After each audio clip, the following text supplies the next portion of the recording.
I think there's very little doubt that she will go down as one of the most consequential justices to have sat on the Supreme Court.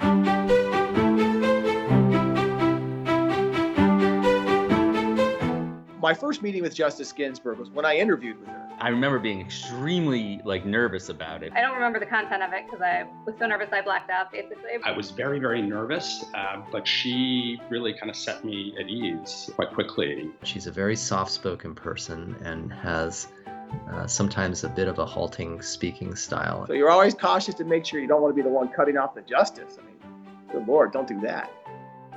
People often ask, what is Justice Ginsburg really like? She's an incredible power in terms of her commitment to working. Justice Ginsburg is such an amazing mentor. She is incredibly meticulous, and she works really closely with clerks to try to get every word in her opinions perfect. She is the toughest person I've ever worked with. Her ability to keep going and going and going, no matter what is going on, is simply unmatched. Well, the year that I was clerking for the justice was a year of a number of very high-profile cases. 2 cases challenging 2 so-called affirmative action programs. These were the Grutter and the Gratz cases. One of her biggest opinions, I think, was the Skilling case, which concerned, the proper interpretation of honest services fraud and recognized that it had to be limited to bribes or kickbacks. Bush v. Gore was the most unusual case of the term. I think Justice Ginsburg was just a paragon of calm temperament and did not let the heat of the situation get the best of her.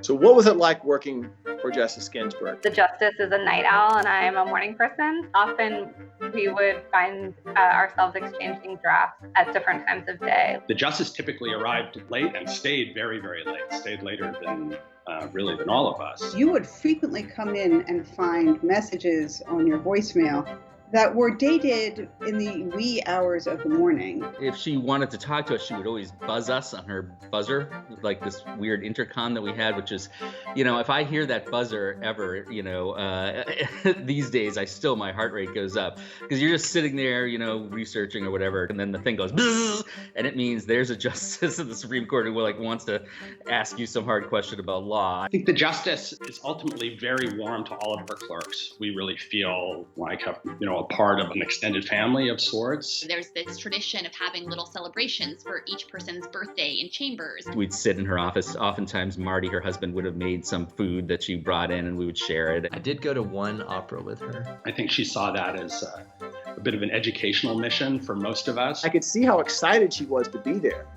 but that did not rub off on me. Sorry, Justice, sorry. If you had asked me in 1997, did I think Justice Ruth Bader Ginsburg was going to be a pop icon? I would have said no. Oh, that's a Ginsburg! The Notorious R.B.G was just getting started the summer that I started clerking. And it was fun to sort of explain some of the memes to her. I have a finger puppet that somebody made. It is kind of surreal to have worked for somebody of whom there is a finger puppet, I have to say.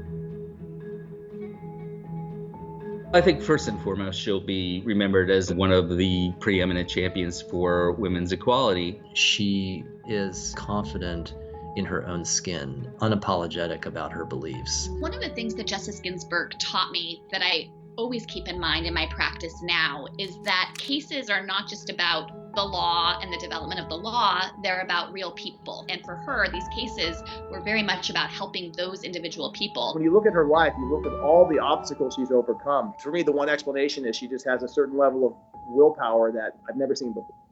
To have as an icon for our country and era, this amazing woman is just a great thing to see.